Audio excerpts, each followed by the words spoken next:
আসসালামু আলাইকুম প্রিয় ক্রিকেট ফ্যান্স, আশা করি ভালো আছেন। অসংখ্য ধন্যবাদ যারা আমাদের চ্যানেলটি সাবস্ক্রাইব করেছেন। যারা এখনও আমাদের চ্যানেলটি সাবস্ক্রাইব করেননি, বিশ্ব ক্রিকেট এবং ফুটবলের সকল খবর সবার আগে আপডেট পেতে আমাদের চ্যানেলটি এখনই সাবস্ক্রাইব করুন। দর্শক, মুস্তাফিজুর রহমান কি চেন্নাইয়ের পরবর্তী ম্যাচে চান্স পাবে না?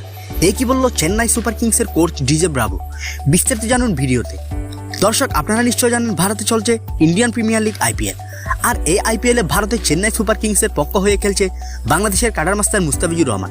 দর্শক, আইপিএলের নিজেদের ষষ্ঠ রাউন্ডের ম্যাচে চেন্নাই সুপার কিংস মাঠে নেমেছিল মুম্বাইয়ের বিপক্ষে। ম্যাচটিতে মুম্বাই ইন্ডিয়াকে পরাজিত করে জয় পেয়েছে চেন্নাই সুপার কিংস। কিন্তু এরপরেও কথা হচ্ছে মুস্তাফিজুর রহমানকে নিয়ে, কেননা তিনি ছিলেন সেদিন দলের সর্বোচ্চ রান খরচ করা খেলোয়াড়।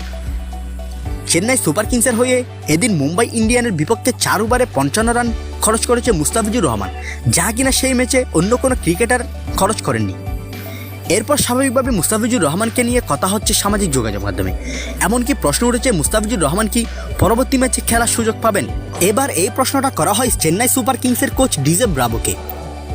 ডিজে ব্রাভোকে একজন সাংবাদিক জিজ্ঞেস করে, মুস্তাফিজুর রহমান তো এই ম্যাচে আশানুরূপ পারফরমেন্স করতে পারেনি, সে খুব খারাপ খেলেছে, সে কি পরবর্তী ম্যাচে আর চান্স পাবে না? এর উত্তরে ডিজে ব্রাভো বলে, মুস্তাফিজুর রহমান অনেক ভালো একজন খেলোয়াড় এবং অনেক ভালো একজন বোলার। সে আইপিএলের সেরা বোলার বললেই চলে। এ ধরনের মাঠে তার আশানুরূপ পারফরমেন্স পাবো না, এটাই স্বাভাবিক। কিন্তু এর কারণে তাকে দল থেকে বাদ দেওয়া এরকম কোনো কথা হতে পারে না। যদি আমার মনে হয় তাহলে আমি তাকে বেঞ্চেও রাখতে পারি, তবে আশা করছি এমন কিছু হবে না, কেননা চিপাকে মাঠে সে সবার সেরা পারফরমেন্স করবে বলে আমার মনে হয়। তো দর্শক, আপনি কি ডিজে ব্রাভোর সাথে একমত? আপনার মতামত জানিয়ে দিন আমাদের কমেন্ট বক্সে।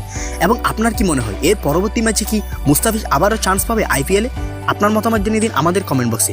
বিশ্ব ক্রিকেট এবং ফুটবলের সকল খবর সবার আগে আপডেট পেতে আমাদের চ্যানেলটি এক্ষুনি সাবস্ক্রাইব করুন। অসংখ্য ধন্যবাদ এতক্ষণ আমাদের সাথে থাকার জন্য।